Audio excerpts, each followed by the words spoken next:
Radio, Shillong. The Northeast News Bulletin read by Rahul Chatterjee. Union Shipping Minister Mansukh Mandaviya said that the government is keen to start inland waterways navigation and passenger transportation in the rivers of northeastern states. Mandaviya said the public sector company Water and Power Consultancy Services is preparing a model detailed project report for running low-cost ferry services in the inland waterways in these states. The Shipping Ministry in a release said the model DPR can be adopted for quick implementation by the Inland Waterways Authority of India in consultation with the different state governments in the region. Mandaviya also said that inland waterways transport can be a game changer for the northeastern states as land routes in the region are often long, circuitous and time-consuming due to difficult terrain. The 7th Economic Census of India began from Tripura yesterday, which will be followed by other states in the next few days. Enumerators started visiting door-to-door and business establishments across Tripura to collect data on various economic variables. Officials of the State Economics and Statistics Department said that data will be collected on various economic variables like nature of economic activities, size of workforce, and type of establishments in agriculture and non-agriculture sectors. The census is conducted by the Ministry of Statistics and Program Implementation. The Common Service Centre of E-Governance Services India Limited has been entrusted with data collection. Its spokesman Sandeep Sen Gupta said a dedicated mobile app is being used for the first time by enumerators.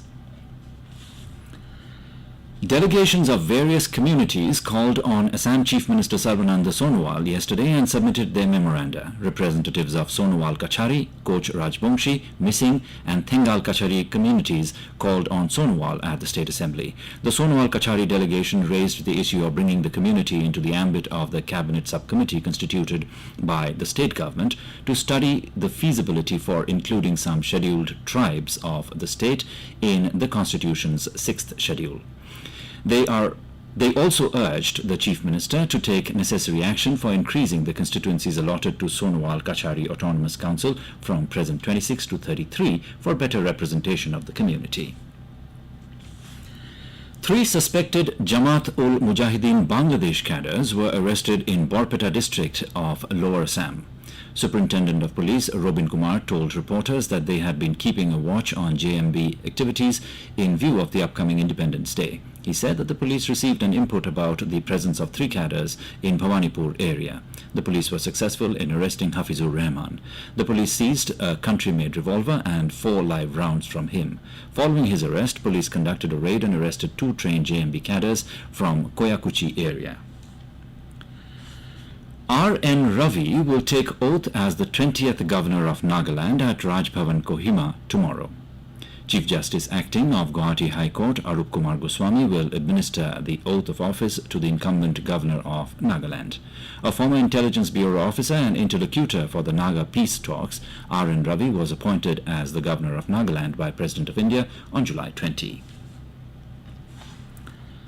The mortal remains of late Meghalaya Legislative Assembly Speaker and President of the United Democratic Party Donkupar Roy was taken to Sohra in East Khasi Hills District yesterday. His mortal remains arrived at his official residence at Pine Mount Ridge in Shillong on Monday, and leaders cutting across party lines paid tribute to the departed soul.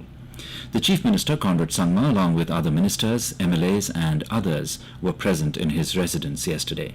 The funeral service will be at his home in Sohra from 10 a.m. to 12 noon today. The state funeral will be held from 12:30 p.m. to 3 p.m., following which his mortal remains will be taken to Shella for burial.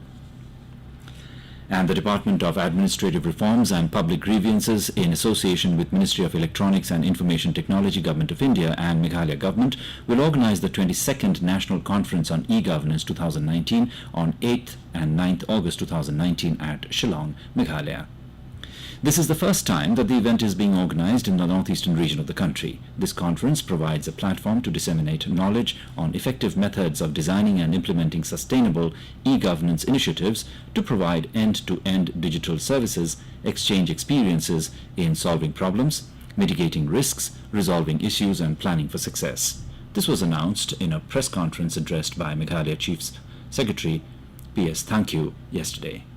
And with that, we end the Northeast News Bulletin, which came to you from All India Radio, Shillong. Have a nice day.